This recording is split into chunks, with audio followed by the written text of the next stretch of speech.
اگر وہ چاہیں وہ بھیجیں، اگر وہ چاہیں وہ نہ بھیجیں. تو آپ کو بھی پتہ چلنا چاہیے کہ اوورسیز پاکستانیوں کے ساتھ جو رویہ ہے،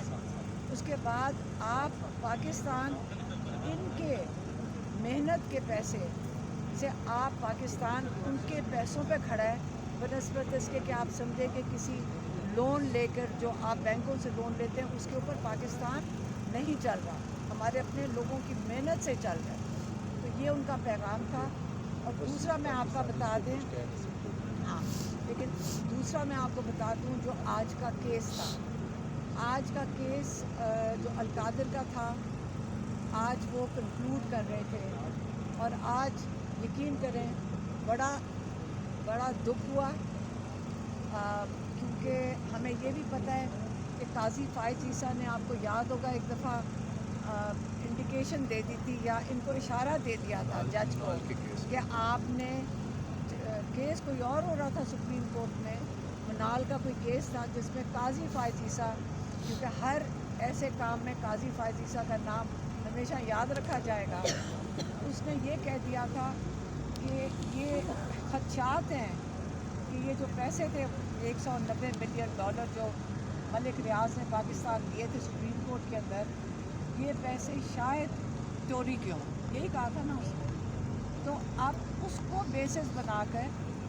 یہ جو یہاں کا جج ہے، آج کیس ختم ہو گیا، وہاں پہ ساری جو آرگیومنٹس تھی وہ ختم ہو گئی تھی.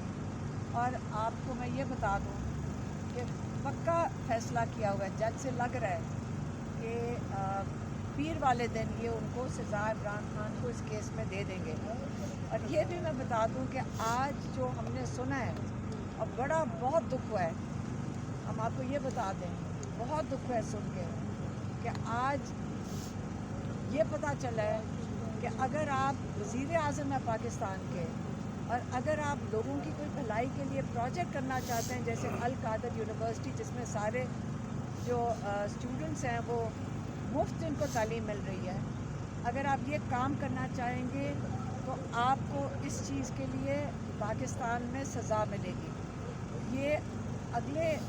ہر وزیر اعظم کے لیے ہوگا کہ اگر آپ پاکستان کو لوٹ کے لے جائیں تو آپ دوبارہ وزیر اعظم بنیں گے، لیکن اگر آپ پاکستان کے بچوں کے لیے مستقبل کے لیے کام کریں گے تو آپ جیل میں جائیں گے. یہ پاکستان کا اس وقت نظام چل رہا ہے.